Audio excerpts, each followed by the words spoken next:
Good evening, ladies and gentlemen. Welcome to another segment of Straight Talk, excuse me, with Grover Thornton. This show is designed to inform, inspire, and educate you on how governments, state, local, and national, impact our lives. But as usual, I want to start with a few things that affect us as a nation, and then we'll move into really Black History Month. This is an outstanding month that we all, as African Americans, should be proud of. And we'll be talking about that later on in the show. And we'll be showing you some outstanding people who, local and national people, who have had an impact on the lives of all of us for the advancement of our race of people. I often think of us as a people. I think of the Israelites being in Egypt so many years. I think 4 years and 400 years, and God delivered them with the help of Moses as his ambassador to free the people from bondage and slavery. So tonight I want to say a few things about our nation first on the national news, and that is about, number one, I'd like to talk a minute or two about the President's State of the Union address. It was very fantastic. Of course, Republicans, they find all kind of fault with the man, but I don't see how they could. They're like a ship drowning, and they're reaching for everything they can to try to keep it afloat. The man really laid down the garment when he talked about how they want to damage and change Social Security. And I can't understand why they lie so much. They're the bunch of lying people I've ever saw. Those Republicans, the man stood right there and read from a pamphlet that the senator from Florida said in this pamphlet that he wants to do Social Security, review it every 5 years, cut it down. Then he had another man that was talking about Social Security, he wanted to do away with it. Social Security is backed up by the business people, but that's money that people work for and labor for all their lives. If they took every dime that I put into Social Security, never let me touch it until 65 years old, from the time I went working in a grocery store when I was about 17 years old after school, I'll have more money than I know what to do with it, because the money would draw interest and would be compounded interest. But you put that money in the trust fund, the government trust fund, and Social Security trust fund, and the government used it. And now it's time for us to have it. They got to do anything about it. No, they're not going to get rid of Social Security. But now, he called them on the carpet the other night, and they had to stand up and say they're not going to do away with Social Security. But I want you to know, if you went back and read the history, in 1933, when it was in the 30s for sure, when President Roosevelt had to take over this country when we had a Great Depression. We'll talk about that sometime, not tonight, about how bad it was in America when the Depression, people lost their money, jumping out of buildings, killing themselves and everything else. And Roosevelt created jobs. And Roosevelt ran for president 3 consecutive times, 12 years before he died, and he died. But that's why they quickly passed a law that the president could only serve one time, and after the first initial time, he can run one time, and after 4 years, he got to get out. So the fact of the matter is simply this: the business people did not want Social Security. That's unbelievable. The man talked about 55 companies had a gross income of $40 billion. Think about it. 55 corporations, $40 billion revenue, paying not a dime in taxes. Not a dime. Not a dime in taxes they paid. I can see why Jesus says it's easier for a camel to go through the eye of a needle than for a rich man to enter the kingdom. That don't mean that we have a lot of great people, rich folk. They've done a lot of things for poor people. But I wanted to talk about that and the State of the Union address. Now they're trying to talk about his age. It's not the age, it's what's upstairs. I'm going on 90 years old, and I have a good mind for recollection. and control of my faculties. So the age does not mean that maybe the man never threw his life away. But I like to say this: if he runs for president, I just don't want that thug to run for president again. He ought to be in jail, that Trump. That's where he ought to be. He ought to be in jail. I can't understand this country. A lot of men plotted to overturn the government. If I don't know when we're going to say the election was stolen and so many people bought into that big lie. He told the people to go to the Capitol.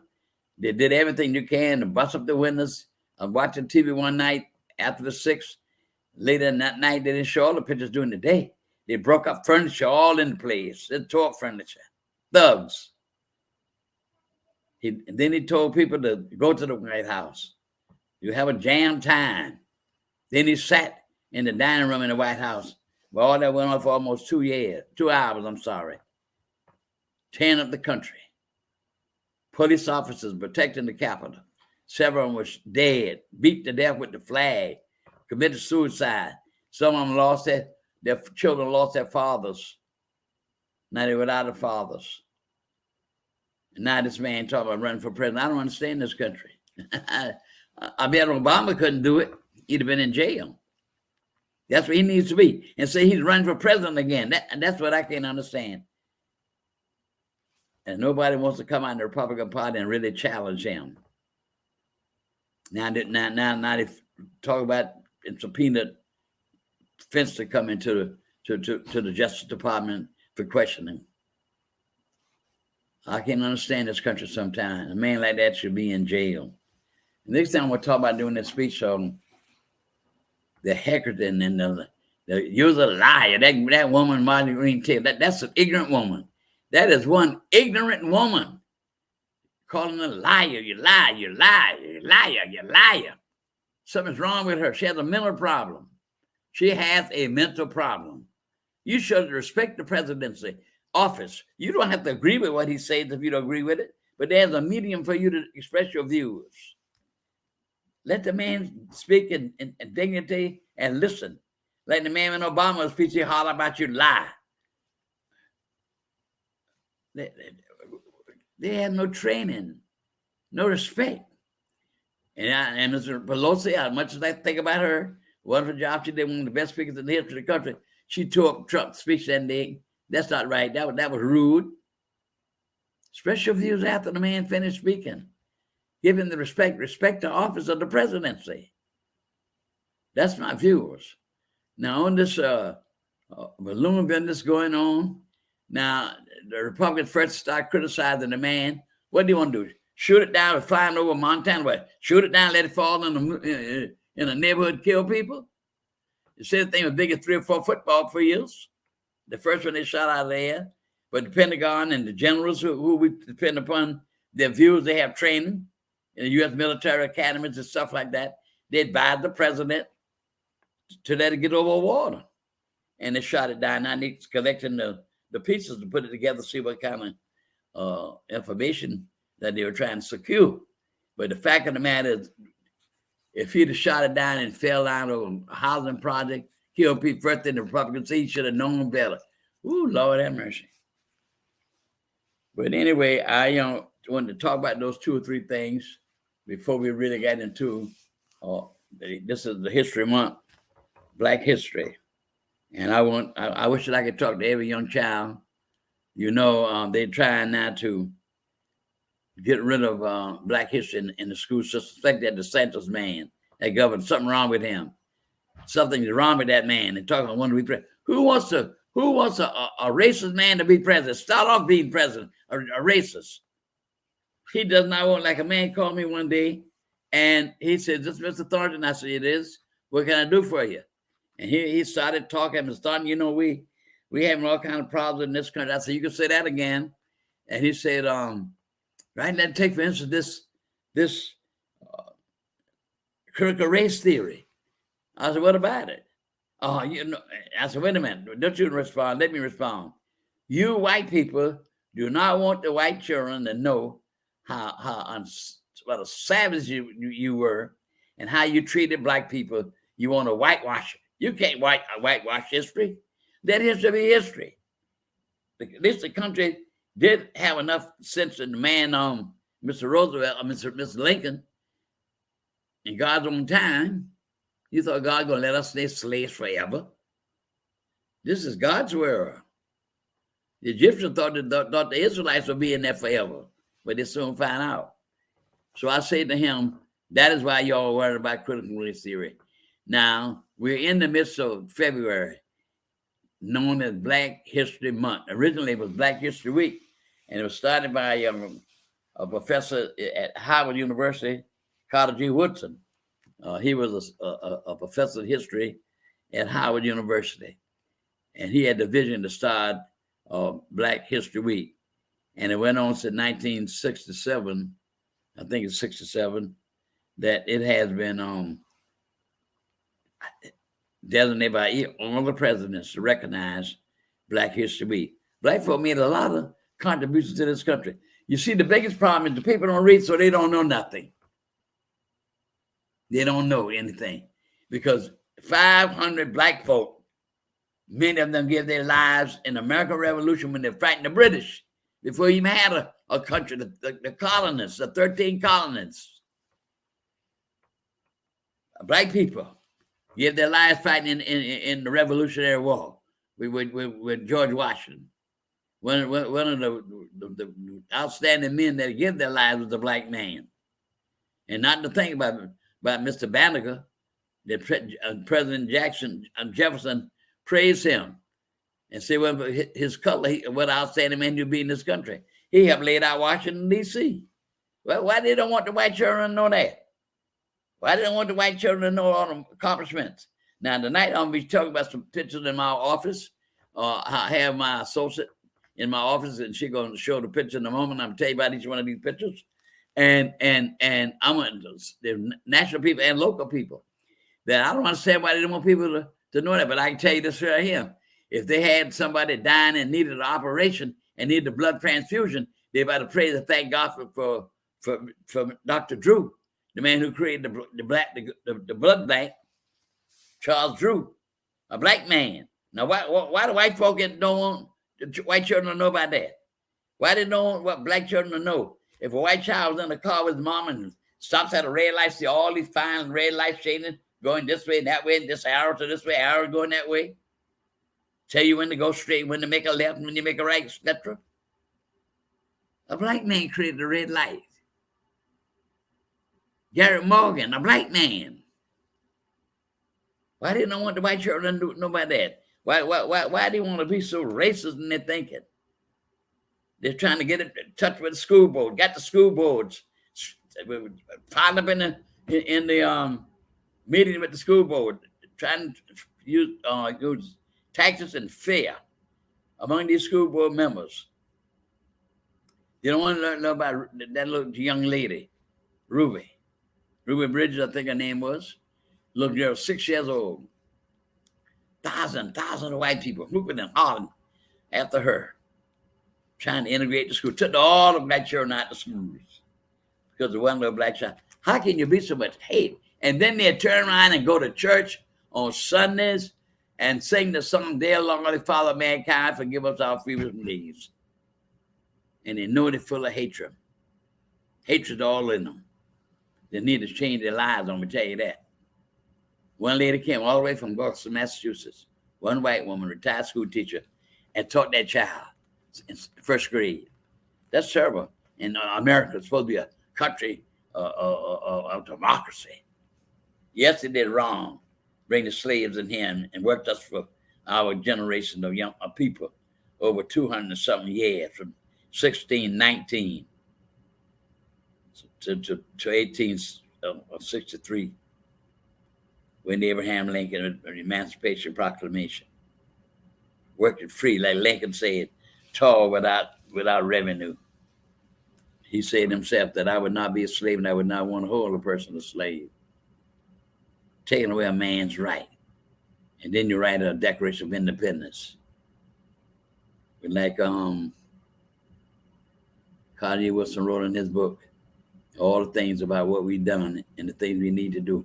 Why we have Black history, to create dignity, awareness, and instill it in our young people about our culture, about our way of life. Now, the Santos down there in Florida with that foolishness. And here's a man talking about being the president. Who would vote for a racist man? You know he's racist before you start running for president. He won't be no president. Who wants him? Putting pressure on the people with the board educations to do that type of thing. They don't want to teach black history. But you can learn about Japanese history. You can learn about German history. But don't want kids to learn about black history because they want to camouflage all the dirty things that they did to black people. Right here in Georgia, state of Georgia, they lynched over 500 men. That's what they did. And the government sat down and did nothing about it until eventually somebody said we need to pass an anti-lynching law. And some people had the decency, they thought, to vote against it. They didn't want to have no anti-lynching law. Would you believe that? Did not want to have an anti-lynching law. All you want to see, lynch anybody you want to. That they did many times. But one thing I'll never forget about President Bush in Texas, when they grabbed that man, they knew him, tied him to that truck. In a hot summer day, his body, Lord, all over the pavement, hot, dragging him on that truck. But Bush fixed him, put him in the electric chair. That's where he should have been. Nobody can help the color that you are. God made you. And he made the system so that if people got together, race, I don't know about genes and genetics, all that has a lot to do with people of color and all that genetics. But you're made in the image of God. Every man is made in the image of God. And I don't understand people. Just like on a national scale, I don't understand why Mr. Putin is doing what he's doing.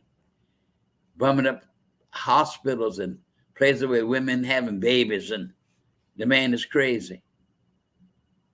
The man is crazy. Then you look, the sadness, what happened in Turkey and Syria, but you're having a lot of conflicts going on there in Syria. But I just wish the earthquake had fallen on Russia, killing all these people for no reason now, just bumming up these people because he wants to take somebody's territory. Man is something. Man is a great thing, and man is something. I'm sick of him. Now, as soon as she gets ready, we're going to start talking about our pictures. I'm waiting for her to start. All right, Miss Natalie, I'm waiting.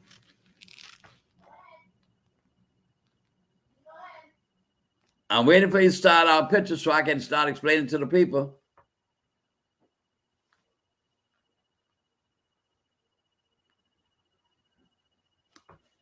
You go ahead and start talking. As you talk, I'll show the picture.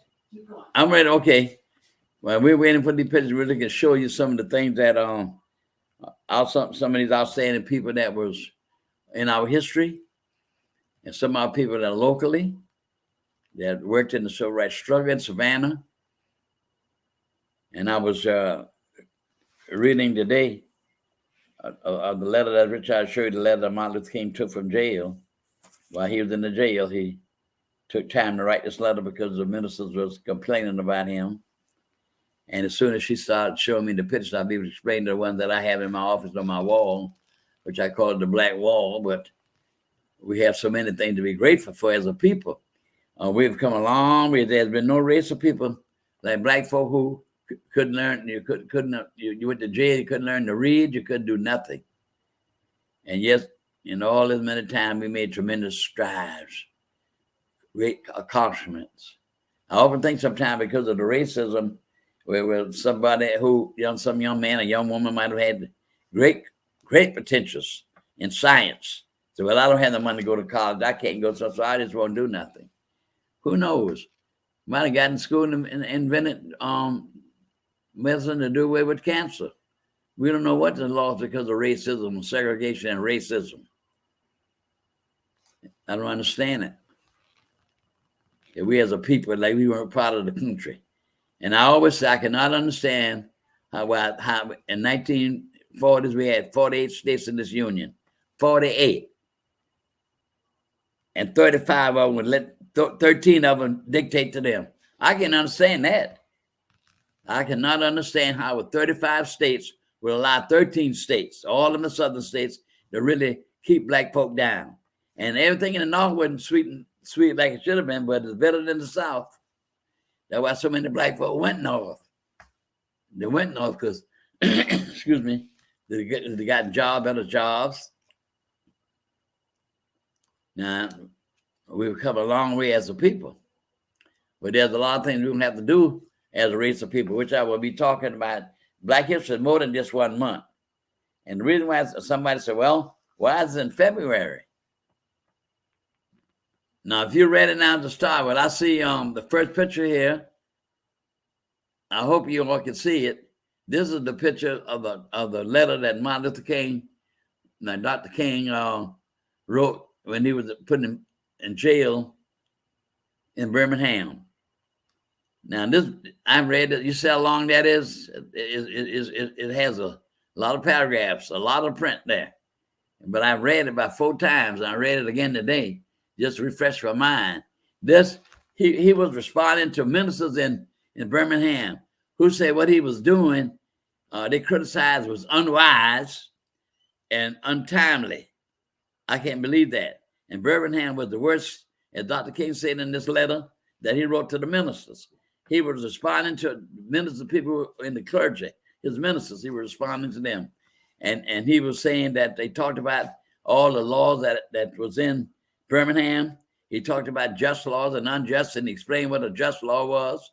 And a just law was when it was in symphony with the moral law of God.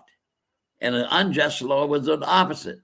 The unjust law broke down personalities, while just law would bring up personalities. Then he talked also about how the oppressed fought back, and the segregationists want to have a false sense of superiority and wanted me to have a false sense of inferiority. He always wanted the black man to be inferior, and the segregator felt that he was more in a better position than the average black man. I can't understand how they work black people for nothing. Morning and noon and night, same thing. And it just took advantage of us. And Birmingham was such a terrible place. Birmingham had more people bumming homes, and they were never arrested for such an act as that. It was terrible in Birmingham. So Dr. King talked about brotherhood in this letter to the Birmingham ministers who came out against him, and he was responding to them. That was the first picture.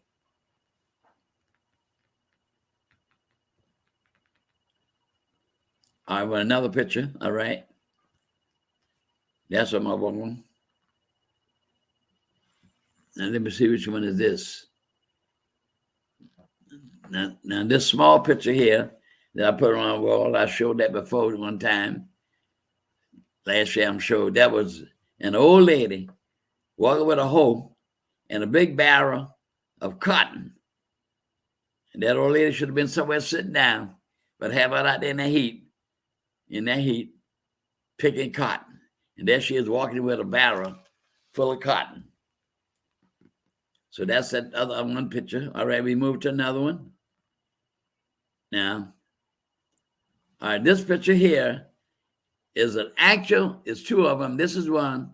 This is an actual picture of a reproduction. A lady in New York got a gallery that she gave to Miss Gunn, gave her 2. In fact, I'm going to show you the other one in a moment. This is the actual picture, a news article that appeared in the newspaper about Negroes for sale. Now, this one here, I read it from top to bottom 2 or 3 times, make sure I didn't overlook it. But it does not say where this occurred at, but it's supposed to be, it's at Charlestown. It must sound like it's more in Virginia. And I try to reach the Chamber of Commerce, which I still will, to find out whether or not that picture is actually a newspaper article is in Virginia. But that particular picture was one in which 250 Negroes were for sale. 250. All right. 250 Negroes were for sale. Now, this is the other picture here. This is in, believe it or not, this I could read this real good, and it had where these Negroes were for sale. This is an actual reproduction of newspaper articles that appear in the newspaper during this time in the 1800s. This was in Georgia, Columbia, Georgia. Never heard of it, but that's in Georgia. In Georgia, we have 159 counties. So it's one of them counties, Columbia, Georgia. And they had over 200 slaves they had for sale. They were advertising that you could come and purchase these slaves. Now, I like to say when I did a lot of reading, and I didn't know this until I read that we had a lot of free slaves now. They were given their freedoms. Sometimes they worked and paid for it. They were given their freedom by a nice kind master. And a lot of them bought slaves. Did you know that? But some of them bought slaves, not necessarily to do the work for them, but to keep the white man from having them, with the working them like dogs. Now those two, there were two slaves. Now, this was coming up here now is, can you bring it a little closer? This is Harriet Tubman. You got to bring it down a little bit, Harriet Tubman.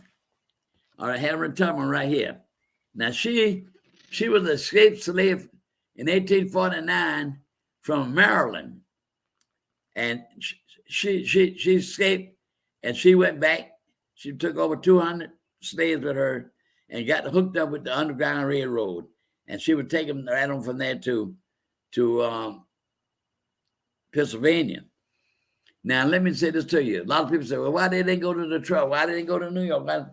See, in 1850, I think it was 50, I know it was in 1850s, Congress passed the law that fugitive law, that if you had a slave and you were hiding a slave, you could be punished for it. You could go to jail for it. You could be fined for it. So that was the fugitive slave law. But Harriet Tubman didn't put that in her mind. She went right on. He had a big Underground Railroad that led all the way to Pennsylvania. And even, I didn't know, reading the other night on the late thing on the television, they also had, there was a tunnel that went from Detroit to Canada. And they're still doing a lot of work trying to find out more about that tunnel. But slaves would get in that tunnel and go right underwater, whatever, to Canada. And Harriet Tubman said that slavery was the next thing to hell. And she said that she was entitled to two things, liberty or death. If she couldn't have one, she would take the other. But she was a spy for the Union Army. She was a scout.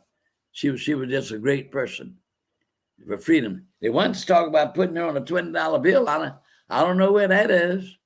And I say one time, if anybody, when she gets on that $20 bill now, and if you don't want that black woman on carrying your wallet or in your pocketbook, I will tell you where to leave it. In my name at the bank, Tourist Bank, you can leave it right there for Grover Thornton. You don't take that money because that black woman on it whenever they do it. Then I'll be glad to take it off your hand. But hopefully, I don't know what happened to it. They're supposed to be getting her on a $20 bill. I thought it would have done that by now. I better research that and find out what the problem is. I thought they were going to do it just about 5-6 years ago, I think. But they have not done it as of now. But she was supposed to be, I think that Jackson's on the $20 bill. He going to be on the back. She's going to be on the front. I think that's where they plan on doing it. But it has not occurred as of yet. So that's Harriet Tubman. All right. Next one I want to talk about now is coming down more to, where's the one where the man got beaten bad on the back? The first one on the end. Go down the other end. I want to show the public how this man was beaten bad. The one on the extreme end.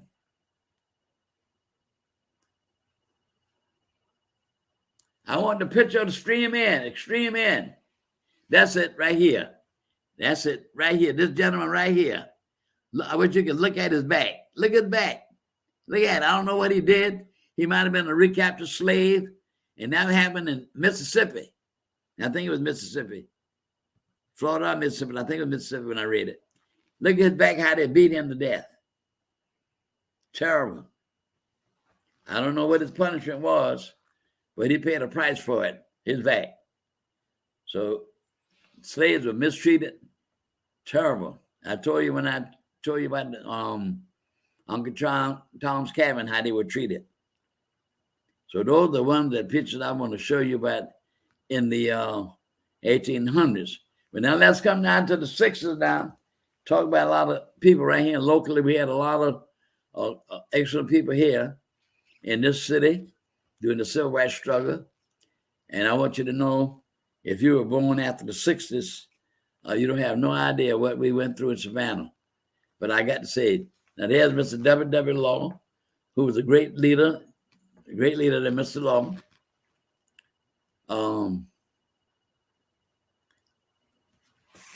Who do we have here now? All right, right here. There's Judge Gadsden, Eugene Gadsden. He was the first. Judge Gadsden was the first black Superior Court judge in Chatham County. He was one of the founders of the Political Advisory Council, which we made a lot of changes with the NAACP. And I served on the board under Mr. W. Law for about 11 years. We made all these changes in Savannah. As a matter of fact, Dr. King said that Savannah was the most integrated city in the South. We were the first to have more black police, the first one to have black police officers in the South, Savannah, Georgia. And he was one of the main persons that worked towards all that. And Mr. Law, that was shown, was also an outstanding person. I had meant to put on, I don't have a photograph for her, but I do have the actual picture of Ms. Anna Jackson being sworn in as the first female mayor of Savannah. That was historic. That was history. And I'd like to tell you that Ms. Jackson played a marvelous job during the civil rights struggle, where we worked to get people out to vote. And she was on the radio, WSOK. I never shall forget it. It's right on the corner of Mr. Anderson and Henry and Whitaker Street.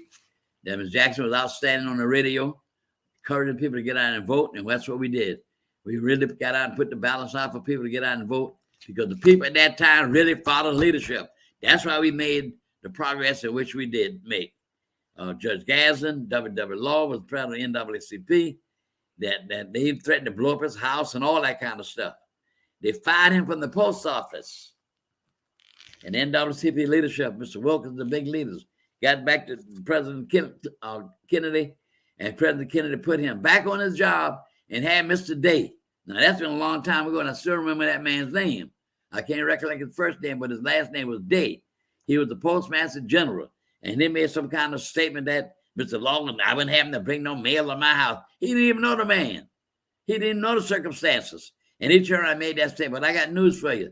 President Kennedy made him apologize, Mr. Law, in the writing publicly, and wrote the man a letter, apologize for making that type of statement. He didn't know that man. That white woman saw this man would try to relieve himself behind a tree when he was a human being. She would let him come in his house and use the restroom. So she should have been busy cleaning up our house or something. She was busy looking out the window and reporting down to the board. And they wanted something on anyway because they wanted to fire him. They wanted to fire him. We're glad to fire him. But I got news for you. When they fired him, President Kennedy put him right back to the post office. Right back. So those were people that were the leaders there. And now we're coming on down here. This is the actual picture that I got framed on my wall where Miss Rosa Parks was arrested. She's being fingerprinted. She's being fingerprinted by the police corporal for refusing to give her a seat on the bus. Now, you know, I was reading about her the other day, and she said some people would have said that I was tired. She was a seamstress. Most seamstresses don't be standing up that much. They be sitting down the sewing machine, up and down, of course. But she said people were saying that she was tired on her feet. She said, no, that wasn't no tired on her feet. She said she sat because she paid her fare, and she was a citizen of that city, and she had a right. And the worst thing, they wanted her to give up her seat to a man. Give her seat to a man. Can you believe that? Because they didn't respect her as a woman. That's why. You get a man 40, 50 years, 60 years old, call a man boy. Ooh, Jesus. Those are the things that they don't want the white children to know. Those are the things. I had a photograph, hope I could find it, to show you the fountain that beautiful one for white folk, colored, white. I was looking at TV several months ago, and two white girls at that time were showing what happened during the 60s and the 50s. Two white girls were together and tried to drink water. So one was drinking out the water, say white, and the other one who drank the water, say color. She said, you drank out the water, say no different. She said, well, no different. I didn't find no taste different than that one than the one you drinking on. So that's so ignorance. That's all it was. Pure ignorance. Pure ignorance. Now, I'm going to talk about this right over here. This is the tall. Stop right there. Hold it right in that first one. Now, you see this writing right here. Bring it down. Bring it down. Bring the tall one down. Because I want you to see this written right here. Seeking to bring it down to the first one. Because that's very important. The first page. This is right here. Hold it right there. You see this right here? This is on this page with Dr. King and all the marching. Now, what this writing says, you can't read it, but what it says, it talked about in 1965. Hold it right there. 1965, they're explaining why this march is. Now, in 1965, in Selma, Alabama, I was surprised that virtually nobody voted in Selma. And there was some place in Alabama where black folk outnumber white people, and not one person could vote. Not one person could vote. So this right here is they're telling what had happened in April 1965. They were leading a march. Dr. King was not there when he first started. It was Jose Williams. Jose Williams was one of the persons, and there were about 600 people. They were going to do a demonstration, march on there and say where they were going. And what the police saw, what the sheriff did, he got on the phone and he sent out a communique and wanted all men who were 21 years old and over report to the sheriff's office. And what he did, he deputized these people to be sheriffs. But the 65 thing was what happened. They beat them. They were almost killed one lady with tear gas that went all over the world. The greatest country in the world, democracy. They were showing democracy now, beating these people. They're riding on the horses, hipping them with. It's just sad to see. And tear gas, and they whipped those people, beat them, and they called it Bloody Sunday. And that lady picture who was beaten so bad that she had put in the hospital, her picture was all over the world. Now, this is the demonstration where the people, Dr. King came back to Selma, Alabama. There he is right there. And they're marching. And also they're marching, going up to the next one. They're marching on, there they go. See them on the street marching. And what happened? President Johnson nationalized the National Guards to protect those people as they march. And the last picture there is President Johnson signed the Voting Rights Act in 1965, and he's given the pen that he signed the bill with to Dr. King. Now, the other picture with Dr. King, he was made his speech to the nation on civil rights and on voting rights. And he told them if they didn't want the federal government coming in there registering people, because that's what the law would do, then open your polling places for people to vote. And he talked about the Negro women suffering and the right to vote, and want to have our rightful place, and constitutional right was guaranteed us as a citizen of this nation. I just can't understand it. The 14th Amendment to the Constitution said all persons born and naturalized in the United States are therefore citizens of the United States and of the state in which they reside. And no state shall make any law to abridge your privileges. And they would just sit there like it was just on a shelf. They didn't care anything what the Constitution said. States' rights, states' rights. That's all the holler all doing in the 1800s. States' rights, yes, states' rights. The right to have slavery. And talk about the Constitution, and Lyndon Johnson really laid it out. in that 1965 address to Congress and to the nation about voting, the right to vote. And he told them, if you want to keep the federal government out of your business on voting, then you open your voting poll to all the people. Otherwise, we have federal people come in and arrest the people. Take away the right to vote. The 15th Amendment to the Constitution gave you the right to vote. Even in Georgia, you could vote for the President of the United States, but you couldn't vote in Georgia. You had a white citizen primary, a Democratic primary. You couldn't vote in the Democratic primary.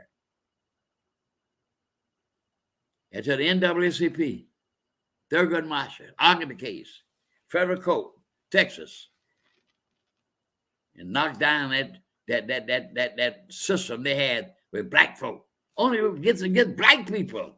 But I can't understand. And like I said, look what that no good DeSantis are trying to do. Look what he's trying to do. Take all history out of schools where black children could read about the culture of black people. Now you wait until next month. The next month when I have my program. So I live and nothing happened. And tell you all the wonderful things that black folk have made and done in this country. We pay it our way. And we've been mistreated. Mistreated.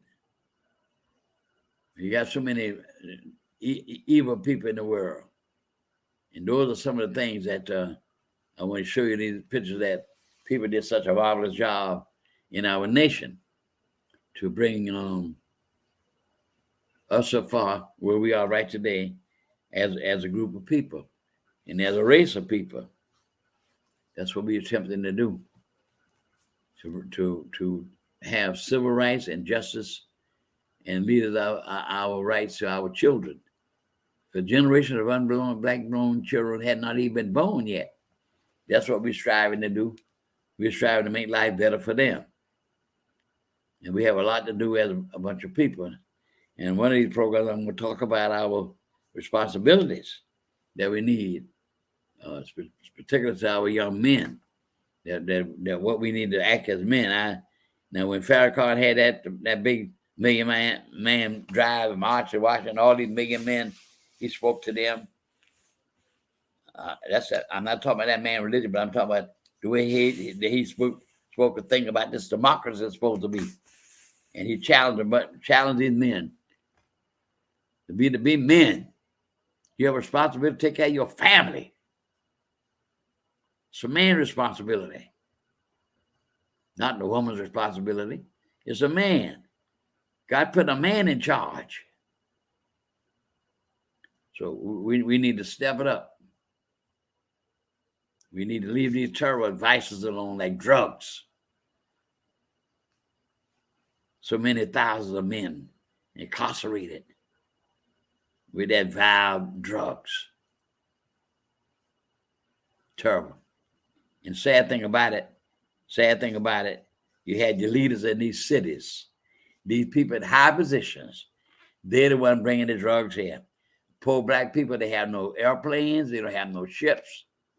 And the sad thing about it, the government knows where these drugs are coming from. And they won't never try to stop it. That's what got me. Look, right here in Savannah, Georgia, several years ago, it was on the television. I don't know how many tons of marijuana, crack cocaine, one of them, came under the port with nobody's name on it. Now, I often wonder what happened to them. Maybe the FBI got that, I don't know. For money, they're storing up our system, wrecking our young people. Never heard of such thing before. Poor black people, they do not have ships. They do not have airplanes. No kind of boats. They bring no drugs in no place. Unless he's a high polluted guy that's involved with the mafia, that type thing. And strumming up their own people. Unbelievable. Now, I remember doing that no good Trump plays presidency.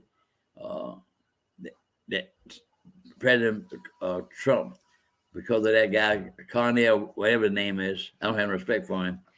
But anyway, he pleaded with Trump to put this lady on probation out of prison. She was given 25 years.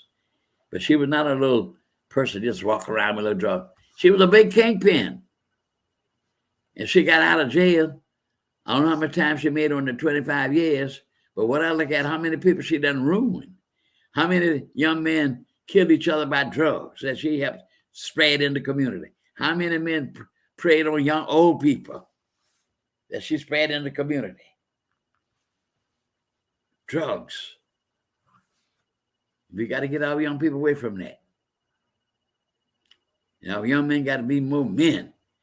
And I gave him his prayer card. He had that march out and indoctrinate you all the responsibility, take responsibility of a man. You are supposed to take care of your family. Don't have no babies and run off and leave. I remember years ago when Ted Copper used to be, that's after the invasion of Iraq when they took the hostages. And Ted Copper, he's coming at night with that, but the drugs were so prevalent in Philadelphia that he went there one night and they had a meeting. And he was talking to this young man. All he did, he asked him, did he work? No. All he sat around half the time. And guess what? That's what his title was. His name was the baby maker. That's what they called him, the baby maker. And he was telling the people how these women would always come to get him to make babies. I don't understand it. What's wrong with some of these women? What's something wrong with some of these women? His man pregnant and you have a baby from him. He doesn't give you a dime. He doesn't care nothing about the child. And you go right back there and have another baby from him. You need your head examined. It's terrible. So we got a lot to do as a race of people. We've come a long way, but we have to keep elevating our people, our responsibility to do that. Stay away from these drugs. It's bringing you down. It's costing you nothing but heartaches. That's all that drug does. It destroys you. So I just wanted to talk about that. I was trying to wait. Miss Pat Gilman's supposed to be here to brief you on.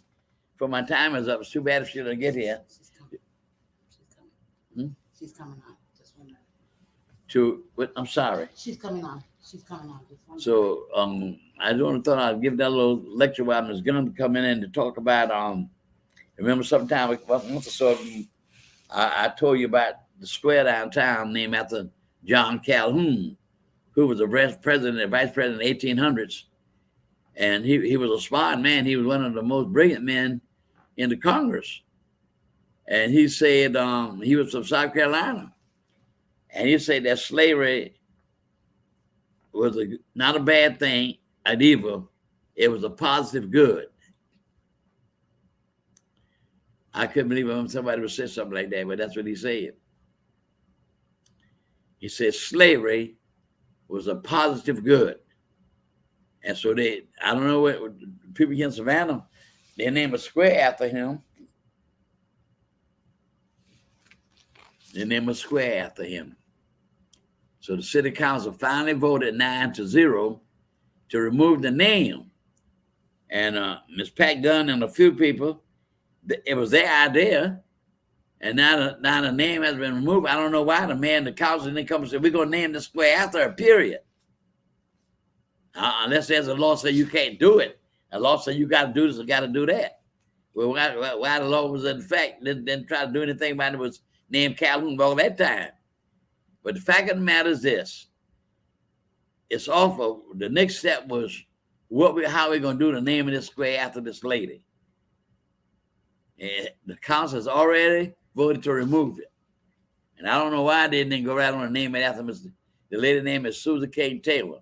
She was a woman that was like a nurse in the Civil War. After the Civil War, she did a lot to help the Union forces. And we don't have a square in this old city named after a black man, no less than a woman. We don't have none named after them. But I'm glad they moved it from him because he was a staunch segregationist and was pro-slavery. But I was waiting for her to come. They said she was on the way here so she could give us a briefing and an update where we are. So we have a few more minutes left. So that's what we're trying to wait on her for a minute so she can give you a briefing. Because I promised you that about a month or two ago. And she was unable to give us a briefing on what's going on because we need to move and name that square after her. And I want to wonder right now, a lot of times we don't have a thing in this city name. You know, a lot of times we forget about the things the people done for you. That's the truth. Now, we don't have nothing in this town named after Jose Williams. And that man gave his life. He was put in jail out here in Savannah for about a month or so, leading on demonstrations at night because I was in them. And he was a great leader for Martin Luther King organization because he and 2 or 3 others, they always went ahead to prepare. Because he was one of the first ones they beat on that bridge I was telling you about, that Pettus Bridge in Alabama. They don't have nothing named after him. He was a leader. And I like to know why the bridge is still Herman Talmadge Bridge unless they changed it. I don't remember seeing where they changed it. I still read in the paper that because somebody Talmadge Bridge. So, where is she? She's having technical problems. Huh? She's having some technical problems trying to get on. Well, she was trying to get online, but we can't wait. We had a few more minutes because the time is running out. I'll give her about 5 more minutes. Because I sure want to let we want to know what the latest is on that square. Are they going to name it after her? Should be named after her. Ms. Gunn and her group started it. But I don't know why some of us, we just don't have backbone. I often think if Dr. King was a person with no courage and backbone, a lot of things would not have been happening in the civil rights struggle. The man had courage. Gave his life for what he did. And I told y'all all before, like I read the book, a book I got in, I can show you, the man was saying, if anybody wanted to kill Dr. King, they could have done that while he was marching, holding hands.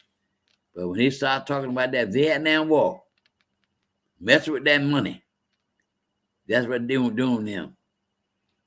That money. They lost 3,000 helicopters, just helicopters in Vietnam. Just helicopters, 3,000. And just imagine how much one helicopter costs. Not to mention all the ammunition, not to mention the guns, not to mention the tanks, not to mention the airplanes, all of those mechanism things for war being produced by the business community. And you see how much money was involved in that. What they cared about a war going on. What do they care about it? Well, as long as they weren't their children. Just like we won't get these assault weapons off the street. But I wouldn't have bet you let that peer man who was over the National Rifle Association, let somebody shoot his daughter or his son or his grandchildren. Let some of them senators who would not pass these certain bills, let them. And their children get shot in the street. Then you'll get a change. They're moving the guns very quickly. Are you there, Mr. Gunn? Are you ready? Yes, I'm here. How are you, Mr. Well, I'm tired, but I'm going Yeah, to can you try. hear me? Yeah, I can hear you. Ms. Gunn, I was telling the audience about that square, and it was an organization that you were a part of, that you and several other people took the initiative about that square with Susan King Taylor. And tell us something about Miss Taylor. Hello, can you hear me? And tell us something about Miss Taylor. Yes, I can hear you. Can you hear me? Yeah, I can hear you. I want to tell the audience some things about her. I know you took the initiative, you and several other people, about moving that racist man. Never should have been on that square in the first place. And I want the people to know that Calhoun Square is a cemetery where African American slaves are buried. So tell us something about her and why you want to do it. Tell us about Miss King. Well, you know, Susie King Taylor. So Susie King Taylor is an American hero. And she was born in Liberty County. in a place called Isle of Wight. But she came here at age 7 because her grandmother was here and she was an enslaved woman. There was a 10% population of abolitionists here, and her grandmother befriended them, and they taught Susie King Taylor how to read, write, and count. She went on to create these secret schools all downtown in the middle of slavery, and you could have literally lost your life. It was absolutely against the law to read, write, or count. In fact, the only people that were allowed to read, write, and count were the blacksmith and the preachers to do the sermons on Sunday. So here was Susie King Taylor reading and teaching folks how to read in a very secret way downtown. The Civil War begins in 1861, and she is able to escape and join the South Carolina colored troops and become the first African-American nurse in America. And so we were told by a New York journalist that there was a burial ground down at Calhoun Square. After lots of research and verifications, we had lots of historians to help us, as well as the City of Savannah's Municipal Archives on slavery. It is in fact true that John C. Calhoun sat on top of our ancestors. Not only Calhoun, but George Whitfield and all downtown. You're talking about over 3.5 miles of burial ground. Just recently, they discovered bodies on Broughton and Bull Street. A worker was there. He was using a backhoe, and he found approximately a half a block of people wrapped in cheesecloth. I was contacted and I told them those are enslaved people. They did not bury us with caskets. They buried us wrapped in cheesecloth and put us 6 feet deep. And so we are beginning to discover all of these burials downtown. Susie King Taylor needs to be on the square that we have finally removed from Calhoun Square. So John C. Calhoun's name was removed on November the 10th, unanimously voted by the mayor and city council. And our next hope and prayer and lobbying effort is to rename that square as Susie King Taylor Square. You're not really talking about a renaming now. It's an unnamed square that makes it a brand new square according to the city. And so we want that brand new square to be for the first woman and the first African-American woman in Savannah. We have 22 squares, Mr. Thornton, and all of them are men. So now we have 21 men and 1 unnamed. And we think that she is an American hero. We want people to say her name. We want her name to become a household name. Can you imagine taking care of the colored troops as a nurse? Remember now, the Civil War was the bloodiest war ever.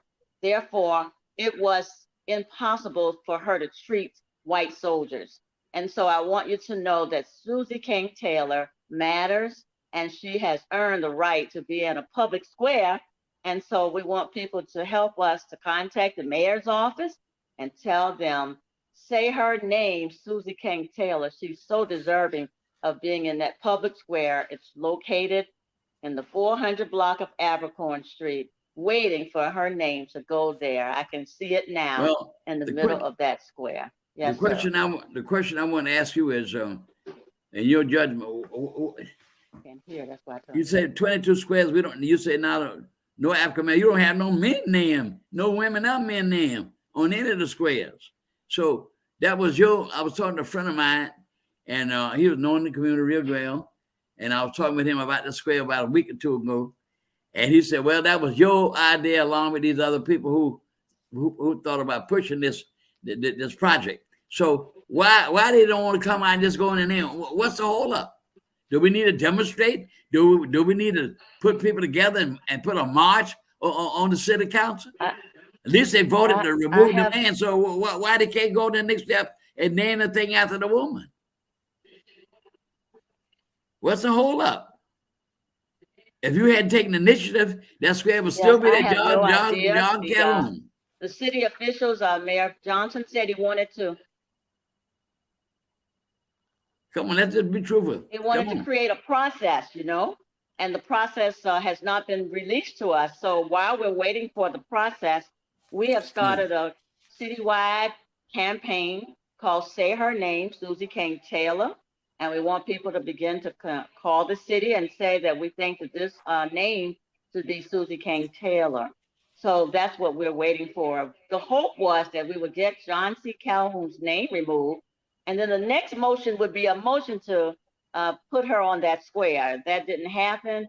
He wants to take it around from community to community. I think that's what he said. And so we'll wait for the process. It's taken us 2.5 years. We are the coalition to rename Calhoun Square. Now that that's done, we're now the coalition to name it Susie King Taylor Square. Well, how so can this is phase 2. We're not giving up. We're going to push to ask the council and the mayor to name that square in honor of our beloved Susie King Taylor, who, as a matter of fact, if we have 100+ places around the nation that have honored her, then so be it, Savannah. We have every honor and opportunity here to honor this daughter of the soil of Savannah. Absolutely. And you said she was born right here in Georgia, is that right? She was born right here in Georgia. Did you hear me? I'm sorry, I didn't hear you. You said she was born here in Georgia, right? Say that again, Mr. Thornton. She was born. She was born in Liberty County in a Yeah. place called Isle of Wight. Yeah, that was saying And born that's in. less than an hour's drive from Savannah, but she Yeah. came to Savannah to live with her grandmother I know that, at but I'm age 7. saying So yeah, she's a native of Georgia she's a native and of Georgia. also a That's what I'm resident of saying. Savannah. And how can people reach you if they want to talk with you about it?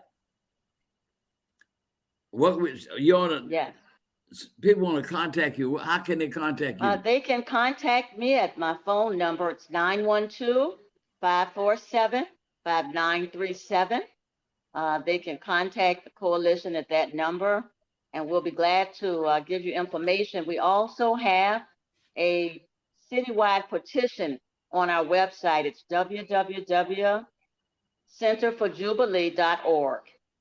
Centerforjubilee.org, and you'll see the petition. Please sign it.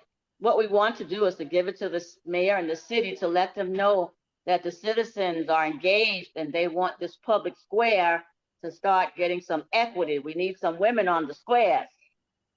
Very good. Well, I promised the people before I bring this program to a close, I promised the people a couple of months ago that I'll have you on here to give us an update on the situation with that square. And it's offered that a man of that type was even, that's a cemetery, and a racist man saying that slavery was not an evil, but it was a positive good. Unbelievable. And keep thinking, I always say that when I read these things, I say these things because they kept saying America was a democracy, land of the free. Well, you know what that is. Right now, the man doesn't even want to have black children and white children learning about the history, but just learn about the history of other races, but not about the black race. But I would like to say before I close that our next show, I will be having a lot of the things that black folk have created and done in inventions and all. You'll be surprised when I do tell you personally what these things are. But I want to take this time to thank Ms. Gunn for coming by, and I want to tell you I thank you for listening to this show, and I do my best to try to keep you informed. And if you want to contact me on for anything, it's just 912-925-1034. And I'd be glad to answer any of your questions, or if you have questions that you want me to bring to the audience, get response, I'd be glad to do that. So I want to take this opportunity to thank you for listening to the show. And I hope that I've been able to impart some good to you in our community. Thank you very much, and have a good night.